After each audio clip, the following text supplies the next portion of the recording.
안녕하세요. 책 읽어주는 꿀잠 DJ입니다. 잘 지내셨죠? 오늘은 여러분들께서 좋아하시는 소공녀 세라 가지고 왔습니다. 그리고 그 중에서도 사실 이 챕터는, 이 이야기는 아마 모르는 분이 없으실 거예요. 근데 너무 흔하지만 그래도 소공녀 세라에서 결코 뺄 수 없는 중요한 챕터이기 때문에 꼽아봤습니다. 인도 신사가 나오는 부분, 오늘은 그 부분을 읽어드릴게요. 10. 인도 신사. 그러나 어민가드와 로티의 다락방 순례는 위험천만한 일이었다. 두 사람은 세라가 언제 다락방으로 돌아올지 확실히 몰랐고 학생들의 취침 시간에 아멜리아 선생이 불시에 도는 순찰도 예측할 수 없었다. 그래서 둘이 다락방을 찾는 일은 아주 드물었고 세라는 대부분 홀로 시간을 보냈다. 외로움은 다락방에 있을 때보다 아래층에 있을 때 더 컸다. 아래층에는 사람은 많아도 정작 이야기할 상대가 없었다. 심부름을 나가 바구니나 꾸러미를 들고 길거리를 걸을 때 바람이 불면 모자가 날아갈까 꼭 움켜잡고 비가 오면 신발 속으로 물이 새는 느낌을 느끼며 걷다 보면 분주히 자신을 스쳐 지나가는 사람들 속에서 외로움이 더 사무쳤다. 세라 공주 시절에는 마차를 타고 거리를 지나거나 마리에뜰을 뒤에 세우고 걸어가면 진지하고 생기 넘치는 작은 얼굴에 고풍스러운 외투며 모자를 걸친 모습에 사람들이 세라를 돌아보았다. 흠잡을 데 없이 보살핌을 받고 자라난 행복한 여자아이는 자연스레 사람들의 눈길을 끈다. 하지만 행색이 볼품없이 초라한 아이에게는 굳이 사람들이 돌아보며 미소를 지어주지 않는다. 요즘은 아무도 세라를 쳐다보지 않았고 사람들로 북적거리는 길가를 허둥지둥 지나다녀도 누구 하나 쳐다보는 이가 없는 것 같았다. 이제는 하루가 다르게 크는 데다 남은 옷은 전부 해진 것들 뿐이라서 세라도 자신이 이상한 몰골을 하고 있다는 사실을 잘 알았다. 가끔 거울이 전시된 상점 진열창 앞을 지날 때면 얼핏 보이는 제 모습에 웃음을 터뜨릴 뻔하기도 하고 얼굴이 빨개져서 입술을 깨물고 얼른 고개를 돌리기도 했다. 저녁이 되어 환하게 창을 밝힌 집 앞을 지날 때면 따뜻한 방 안을 들여다보고는 난로 앞이나 식탁에 둘러앉은 사람들에 대해 이런저런 이야기를 상상했다. 덧문을 닫기 전까지 방 안을 엿보는 게 세라는 언제나 흥미로웠다. 민친 기숙학교가 있는 광장에도 여러 가족이 살았는데 세라는 그들과 자기 방식대로 제법 가까워졌다. 세라는 그 가족이 무척 마음에 들어서 책에서 보았던 꽤 낭만적인 이름을 식구들에게 붙였다. 대가족 대신 몽모랑씨 가족이라고 부른 것이다. 레이스 모자를 쓴 통통하고 뽀얀 아기는 에델베르타 보샹 몽모랑씨, 그 위의 아기는 바이올렛 콜몬델리 몽모랑씨, 아직 아장아장 걷는 다리가 포동포동한 남자아이는 시드니 세실 비비안 몽모랑씨라고 불렀다. 나머지 아이들에게도 릴리안 에반젤린 모드 메리언, 로잘린느 글라디스, 가이 클라렌스, 베로니카 유스타시아, 클로드 헤럴드 헥터라는 이름을 지어주었다. 그러던 어느 날 아주 재미있는 일이, 아니 어떤 의미에서는 절대로 재미있지 않은 일이 일어났다. 크리스마스 철이었기 때문에 대가족 아이들은 가여운 아이들에 대한 이야기를 수없이 들은 터였다. 양말에 선물을 가득 채워주거나 인형극에 데려가는 엄마 아빠가 없는 아이들, 얇은 옷을 입고 추위에 떠는 굶주린 아이들에 대한 이야기였다. 그런 이야기 속에서는 친절한 사람이, 때로는 마음씨 따뜻한 어린아이가 을에 그런 가여운 아이들을 만나 돈을 주거나 값비싼 선물을 주거나 집으로 데려가 맛난 식사를 대접했다. 가이 클라렌스는 바로 그날 오후에 그런 이야기를 읽고 감동해서 눈물까지 흘린 터라. 그런 가여운 아이를 만나서 자기가 가진 6펜스짜리 동전을 주고 평생 잘 살게 해주고 싶었다. 5살짜리는 6펜스만 있으면 영원히 부자로 살 수 있다고 믿었다. 문 앞에서 마차 앞까지 깔린 붉은 양탄자위를 걸어 건너가는 가이 클라렌스의 짧은 바지 주머니에는 바로 이 6펜스짜리 동전이 들어있었다. 그리고 로잘린느 글라디스가 마차에 올랐다. 엉덩이를 들썩이며 의자 용수철을 튕기고 놀고 있을 때 가이 클라렌스는 질척거리는 길 위에 서서 다 해진 원피스와 모자를 쓰고 한 팔에는 낡은 바구니를 낀 채 굶주린 눈으로 자신을 바라보는 세라를 보았다. 가이 클라렌스는 세라의 눈빛이 굶주려 보이는 건 오랫동안 아무것도 먹지 못해서라고 생각했다. 세라가 자기의 장밋빛 뺨이 말해주는 따뜻하고 즐거운 삶에 굶주린 줄을. 아이를 와라 끌어안고 입을 맞춰주고 싶어서인 걸 아이가 알 리 없었다. 가이 클라렌스는 다만 세라가 눈이 크고 얼굴이 야위었으며 다리가 가늘고 싸구려 바구니를 들었고 초라한 옷을 입은 것을 보았다. 그래서 주머니에 손을 넣어 6펜스짜리 동전을 찾아 쥐고 다정한 얼굴로 세라에게 다가갔다. 이거 가져, 불쌍한 누나. 자, 이거 6펜스야. 누나 주는 거야.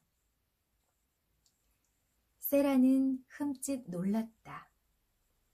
문득 지금 자기 모습이 지난 시절 길가에 서 있다가 사륜 마차에서 내리는 자신을 빤히 쳐다보던 불쌍한 아이들의 모습과 똑같음을 깨달은 것이다.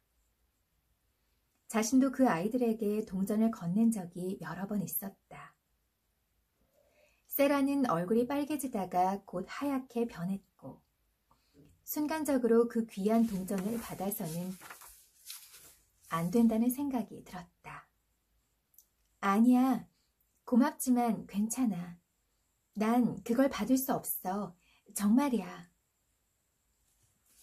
세라의 목소리가 보통의 길거리 아이들과는 확연히 다르고 행동도 교육을 잘 받은 아이 같아서 베로니카 유스타시아와 로잘린느 글라디스는 몸을 내밀고 귀를 쫑긋 세웠다. 그러나 선행을 꼭 베풀고 싶었던 가이 클라렌스는 세라의 손에 고집스럽게 동전을 쥐어주었다. 아니야, 불쌍한 누나. 이거 받아야 해. 이 돈으로 먹을 걸 살 수 있어. 이거 6펜스짜리야. 아이의 얼굴에서 순수하고 따뜻한 진심이 느껴졌다. 그 돈을 받지 않으면 너무 크게 실망할 것 같아서 세라는 더 거절하지 않기로 했다. 이런 데서 자존심을 세우는 건 아이에게 잔인한 일이 될 수도 있는 법이니까. 세라는 자존심을 억누르고 뺨을 붉히면서 말했다. 고마워. 넌 정말 착하고 친절한 아이구나. 가이 클라렌스가 신나서 마차로 달려가자 세라도 다시 걸음을 떼며 애써 미소를 지었다. 그러나 숨이 가빠지고 눈물이 차올라 시야가 뿌옇게 흐려졌다. 자신의 모습이 초라하고 이상해 보인다는 것은 알았지만 거지로 보일 줄은 미처 몰랐던 것이다.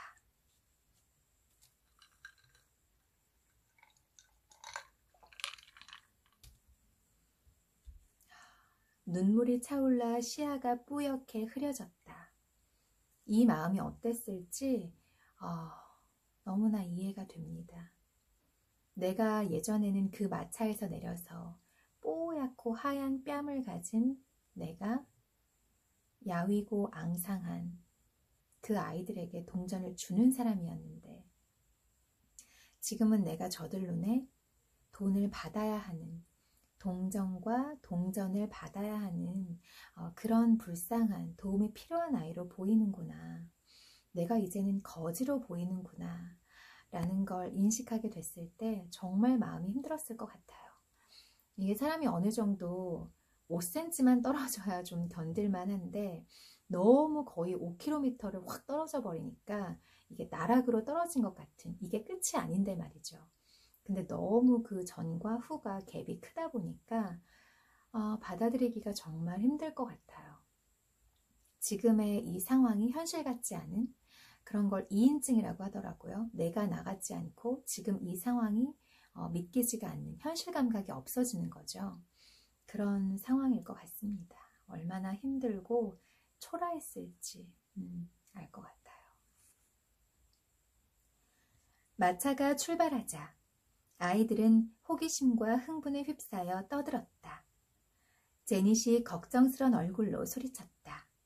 세상에, 도널드, 그 여자애한테 동전을 왜 줬어?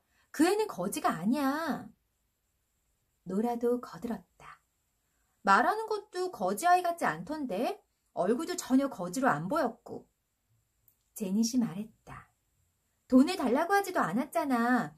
나는 걔가 너한테 화내면 어떡하나 조마조마했어. 그렇잖아. 거지도 아닌데 거지 취급을 받으면 화가 나지.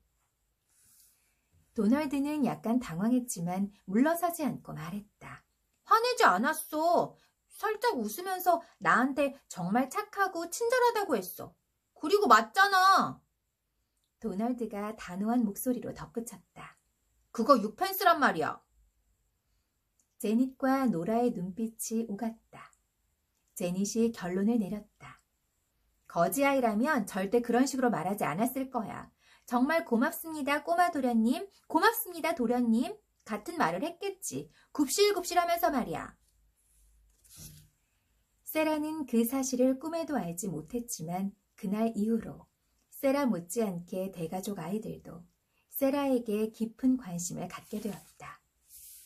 아이들은 세라가 집 앞을 지나가면 놀이방 창가로 몰려가 내다보았고 난로가에 둘러앉아 세라에 대해 이야기꽃을 피웠다. 제닛이 말했다. 기숙학교에서 하늘처럼 일하는 애래. 부모님이나 친척이 없는 고아 같아. 하지만 겉모습이 초라하다고 거지는 아니야. 그 뒤로 대가족 아이들은 세라를 거지가 아닌 여자아이라고 불렀다. 물론 이름이 조금 길어서 어린 아이들이 급하게 말을 할 때면 아주 이상한 발음이 되어버렸지만 세라는 6펜스 동전에 어렵게 구멍을 뚫은 다음 낡고 가는 리본에 끼워 목에 걸었다. 대가족에 대한 세라의 애정은 점점 커졌다. 사실 세라는 사랑할 수 있는 모든 것들에 대해 애정이 점점 커졌다. 베키를 점점 더 많이 좋아하게 되었고 일주일에 2번 어린 학생들에게 프랑스어를 가르치러 교실로 향하는 아침을 즐거운 마음으로 기다렸다. 어린 학생들은 세라를 무척 좋아했고 서로 세라 옆에 서서 손을 잡으려고 고사리 손을 내밀었다. 자신의 품으로 파고드는 아이들을 느끼면서 세라는 굶주린 마음을 채울 수 있었다.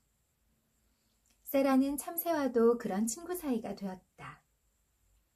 탁자에 올라서서 다락방 창문 밖으로 얼굴과 어깨를 내밀고 짹짹 소리를 내면 곧바로 날개를 파닥거리며 대답하듯 지저귀는 소리가 들렸고 도시의 먼지를 뒤집어 쓴 참새 몇 마리가 슬레이트 지붕 위로 내려앉아 짹짹 말을 건네며 세라가 흩뿌려 놓은 빵 부스러기를 배불리 먹었다.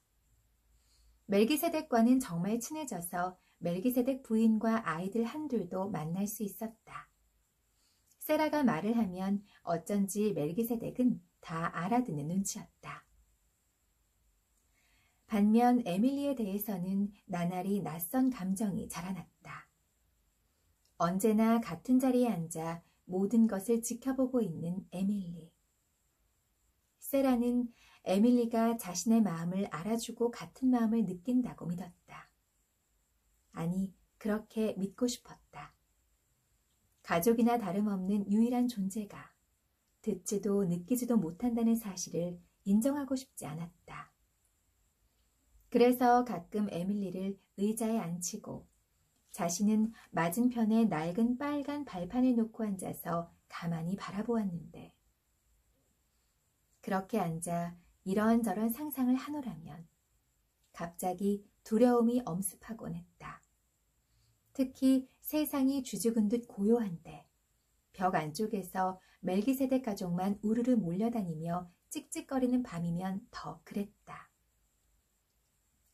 세라가 곧잘 하던 상상놀이 중 하나는 에밀리가 자신을 지켜주는 착한 마녀라는 것이었다.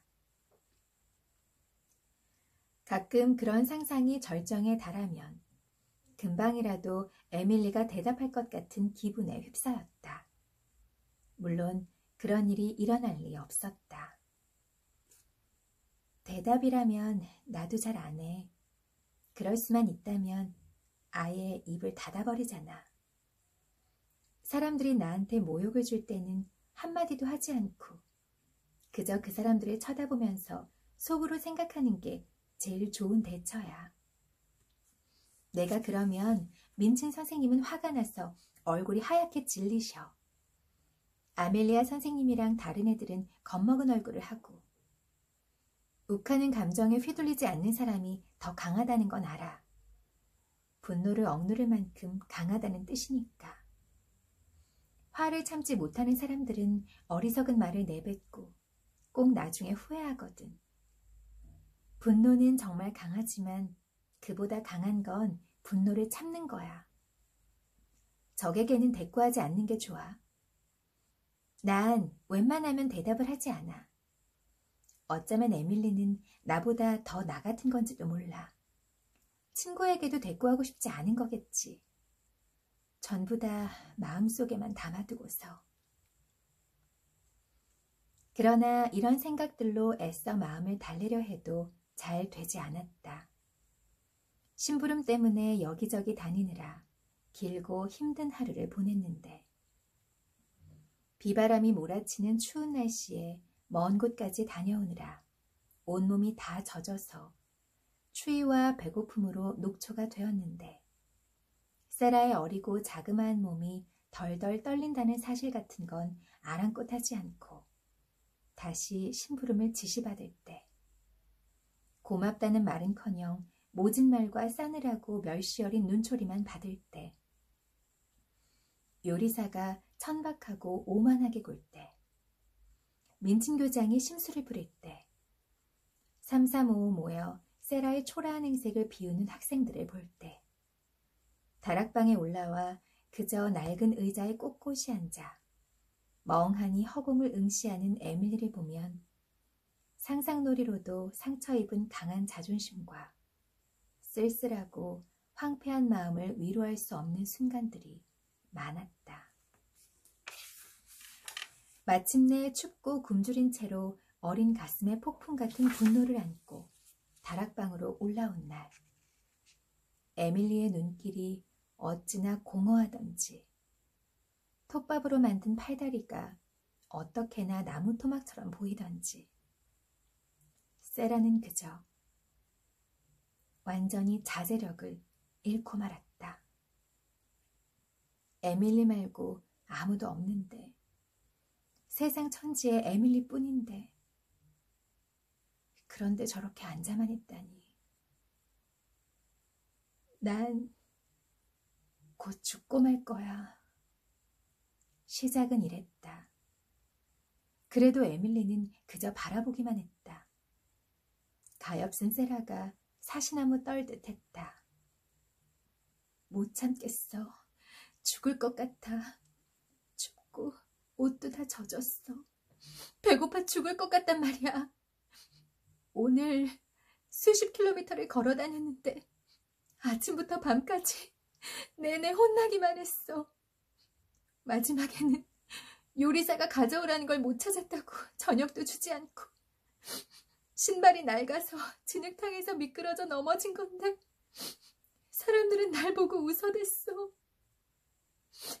내가 흙탕물을 뒤집었었는데 사람들은 그걸 보고 또 웃었어. 너 듣고 있어? 세라는 에밀리의 멍한 유리 눈과 새침한 얼굴을 보다가 갑자기 가슴이 미어지는 듯한 분노가 치밀었다. 세라는 조그만 손으로 의자에 앉아있던 에밀리를 사정없이 끄집어내 내동댕이 치며 격렬한 울음을 터뜨렸다. 한 번도 운 적이 없던 세라였다. 넌 그냥 인형이야. 인형일 뿐이라고. 넌 아무 것에도 관심이 없어. 너한텐 톱밥밖에 없어. 심장이 없다고. 절대로 아무것도 느끼지 못할 거야. 넌 그냥 인형이야. 에밀리는 다리가 머리 위로 포개지고 코가 납작하게 눌린 채 바닥에 누워 있었지만 여전히 차분했고 기품마저 느껴졌다. 세라는 두 팔에 얼굴을 묻었다. 벽 안에서 쥐들이 서로 물어뜯고 찍찍거리며 싸우며 소동이 일어났다. 멜기세덱이 가족들을 꾸짖고 있었다. 흐느낌이 차츰 잦아들었다. 그렇게 감정을 주체하지 못하다니 정말 자신답지 않은 행동이었기에 세라도 놀랐다. 세라는 고개를 들어 에밀리를 보았다. 에밀리는 곁눈질로 자신을 보는 듯 했는데 어쩐지 이번에는 유리 눈에서 연민 같은 게 엿보였다. 세라는 몸을 굽혀 에밀리를 집어들었다. 후회가 밀려왔고 자신이 생각해도 어이가 없어 보일락 말락 웃음도 났다.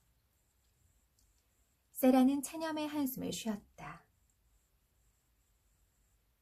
네가 인형인 건 너도 어쩔 수 없는 건데 레비니어와 제시가 생각이 없는 것도 그러고 싶어서 그런 게 아니듯이 우리는 다 다르게 태어났으니까 너도 톱밥으로서 최선을 다하고 있겠지. 세라는 에밀리에게 입을 맞춘 뒤 옷을 털어 단정히 펴주고 다시 의자에 앉혔다. 세라는 비어있는 옆집에 누군가 들어와 주기를 간절히 바랬다. 그 집 다락방 창이 세라의 창과 매우 가까웠기 때문이다. 어느 날 누군가 창문을 열고 네모난 구멍에서 머리와 어깨를 쑥 내민다면 참 기쁠 것 같았다. 좋은 사람 같아 보이면 내가 먼저 안녕하세요 하고 인사해야지. 그러고 나면 갖가지 일들이 일어날 것 같아. 다락에서 자는 사람이라면 하인들이겠지만. 어느 날 아침, 세라는 식료품점과 정육점과 빵집까지 들러 장을 보고 광장 모퉁이를 돌아 나오다가 날아갈 듯이 기쁜 광경을 보았다. 가구를 가득 실은 짐차가 옆집 대문 앞에 서 있었다. 대문은 활짝 열렸고 셔츠 차림의 남자들이 집 안팎을 드나들며 무거운 상자와 가구들을 옮기고 있었다. 누가 이사 오나 봐. 정말 이사를 오네? 와, 다락방 창문에서 착한 사람이 고개를 내밀고 나오면 정말 좋겠어. 세라는 걸음을 멈추고 물건을 나르는 모습을 구경하는 사람들 무리에 끼어들고 싶었다. 가구를 보면 그 주인이 어떤 사람인지 조금이라도 알 수 있을 것 같아서였다. 민친 선생님이 쓰시는 책상과 의자도 꼭 선생님을 닮았잖아. 그땐 아주 어렸지만 선생님을 처음 보자마자 그런 생각을 했던 게 지금도 기억나. 나중에 아빠한테 말씀드렸더니 크게 웃으면서 내 말이 맞다고 하셨어. 대가족 집에는 분명히 푹신푹신하고 편안한 안락의자랑 소파가 있을 거고 식구들과 꼭 닮은 빨간 꽃무늬 벽지도 눈에 보이는 것 같아. 따뜻하고 활기차고 다정하고 행복한 느낌을 주거든. 오후 늦지막이 채소 가게로 파슬리 심부름에 가던 세라는 지하실 계단을 오르다가 무언가를 알아보고 가슴이 몹시 두근거렸다. 길가에 짐차에서 내린 가구 몇 점이 놓여 있었다. 티크 목재로 만든 정교하고 아름다운 탁자와 의자 몇 개, 그리고 화려한 동양자수가 가득한 가리개가 보였다. 세라는 묘한 향수에 젖었다. 인도에서 보았던 가구들과 아주 비슷했던 것이다. 민진 교장에게 빼앗긴 물건들에 아버지가 보내준 티크나무를 깎아 만든 책상이 있었다. 아름다운 가구들이야. 주인도 멋진 사람들이 틀림없어. 전부 다 으리으리해 보이네. 아마도 부자인가 봐. 하루 종일 가구를 싣고 왔다가 내려놓고 자리를 비켜주는 짐차들의 행렬이 이어졌다. 세라도 대문 안으로 짐이 들어가는 광경을 우연히 몇 차례 볼 기회가 생겼다. 새 이웃이 대단한 재력가일 거라는 세라의 추측은 점점 확실해졌다. 가구들이 전부 화려하고 아름다웠으며 상당수가 동양의 분위기를 풍겼다. 멋진 양탄자와 커튼과 장식품들이 짐차에서 나왔고 그림과 책들은 서재를 가득 채울 정도로 많았다. 특히 화려한 대좌에 안치된 불상이 눈길을 끌었다. 가족 중에 누가 인도에 다녀왔을 거야. 인도 물건에 익숙해졌고 좋아하게 됐나 봐. 정말 기뻐. 저 사람들이 친구처럼 느껴질 것 같아. 다락방 창문으로 아무도 고개를 내미지 않는다 해도 말이야. 그날 저녁, 세라는 요리사의 심부름으로 배달 우유를 가지러 나왔다가 더 흥미로운 광경을 보았다. 잘생기고 혈색도 좋은 대가족의 아버지가 빠른 속도로 광장을 가로지르더니 곧장 옆집 계단을 뛰어 올라갔다. 자기 집인 양 뛰어 올라가는 모습이 앞으로도 자주 드나들 것처럼 보였다. 그는 집안에 한참 머물다가 몇 차례 밖으로 나와 자기 일을 하듯 일꾼에게 뭔가를 지시했다. 새 이웃과 가까운 관계인 게 분명했다. 새 이웃집에 아이들이 있으면 대가족 아이들이 놀러올 거야. 그럼 놀다가 다락방에 올라올지도 몰라. 밤에 하루 일과를 마친 뒤 베키가 죄수 동료를 만나러 와서 새로운 소식을 전해주었다. 옆집에 인도 신사분이 이사 온대요, 아가씨. 얼굴이 검은지 어떤지는 모르겠고 어쨌든 인도 사람이래요. 엄청 부잔데 아프다네요. 대가족네 아빠가 그분 변호사고요. 어려운 일을 엄청 많이 겪어서 병도 나고 마음도 우울하대요. 그런데 그 신사분은 우상을 숭배한다네요, 아가씨. 이교도라서 나무랑 돌 같은 데다 절을 한대요. 우상 같은 걸 집으로 들여가는 걸 제가 봤어요. 누가 그분한테 말씀집을 보내줘야 할 텐데요. 1펜이면 사는데. 세라가 설핏 웃었다. 우상을 숭배하는 게 아닐 거야. 그저 관심이 있어서 집에 두고 보는 사람들도 있어. 우리 아빠도 아름다운 불상이 하나 있었는데 숭배하시진 않았거든. 하지만 베키는 새로운 이웃이 이교도라고 믿고 싶은 듯 했다.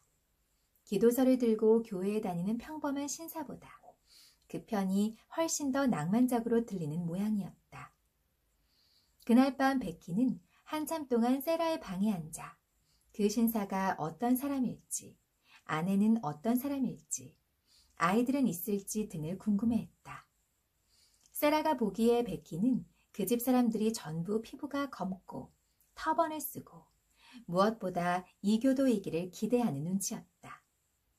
아가씨, 저는 옆집에 이교도가 살았던 적이 한 번도 없어요. 그런 사람들은 어떻게 사는지 정말 보고 싶어요. 몇 주 뒤 베키의 궁금증은 모두 풀렸다. 새 이웃은 아내도 아이도 없었다. 그는 가족 하나 없이 혼자 사는 남자였는데 건강이 완전히 망가지고 마음이 불행한 사람인 건 분명했다. 어느 날 마차가 그 집 앞에 멈춰섰다. 하인이 마부석에서 내려 문을 열자 먼저 대가족의 아버지가 내렸다. 뒤이어 제복을 입은 간호사와 하인 2명이 따라 내렸고 이들의 부축을 받으며 주인 남자가 내렸다. 남자는 얼굴이 초췌하고 괴로워 보였으며 뼈만 앙상한 몸에 모피를 둘렀다. 남자가 부축을 받으며 계단을 올랐고 대가족의 아버지가 매우 걱정스러운 얼굴로 뒤따랐다. 곧이어 의사가 탄 마차까지 도착했다. 남자를 살펴보러 온 게 분명했다. 얼마 후 프랑스어 수업 시간에 로티가 소곤거렸다. 세라 엄마, 옆집에 얼굴이 샛노란 아저씨가 살아. 중국 사람이야? 지리 시간에 배웠는데 중국 사람들은 얼굴이 노랗대. 세라도 소곤소곤 대답했다. 아니야. 그분은 중국 사람이 아니야. 많이 아프셔서 그래. 연습 계속 해야지, 로티. 농 무슈 주네 파르 까니프 드몬 옹클. 제가 좋은 불어 발음을 들려드려야 하는데 죄송합니다. 괄호하고 아니요 아저씨, 저는 삼촌의 칼을 갖고 있지 않아요 라고 쓰여 있습니다. 우리 세라는 불어도 참 잘하네요. 그쵸? 인도 신사의 이야기는 그렇게 시작되었다. 여기까지가 챕터 10 인도 신사의 소개입니다. 물론 그 뒤에 쭉 이어서 계속해서 인도 신사 이야기가 나오죠. 어떤 내용인지 아시죠? 아마 이 내용은 다 아실 거라고 생각을 합니다. 다음 시간에 또 이어서 읽어드리도록 할게요. 감사합니다.